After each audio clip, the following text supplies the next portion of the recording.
যুবদলকে আরো শক্তিশালী করতে রাজধানীর তেজগাঁও এলাকায় কর্মী সম্মেলন অনুষ্ঠিত হয়েছে। দুপুরে ঢাকা মহানগর উত্তরের আওতায় ২৪ নম্বর ওয়ার্ড যুবদল নেতাকর্মীরা এতে অংশ নেন।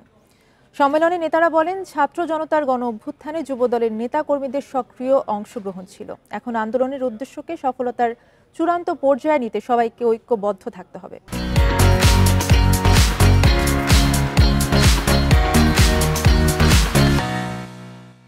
এ সময় সংগঠনের ভেতর অনুপ্রবেশ করে কেউ যেন বিশৃঙ্খলা সৃষ্টি করতে না পারেন সে বিষয়ে সবাইকে সজাগ থাকার আহ্বান জানানো হয়েছে। বিএনপি চেয়ারপারসন খালেদা জিয়া ও ভারপ্রাপ্ত চেয়ারম্যান তারেক রহমানের হাতকে শক্তিশালী করতে যুবদল ঢাকা মহানগর উত্তর আগের চেয়ে বেশি গুরুত্বপূর্ণ ভূমিকা পালন করবে বলেও জানান বক্তারা। পরে ওয়ার্ড যুবদল নেতারা সম্মেলনে তাদের মতামত তুলে ধরেন।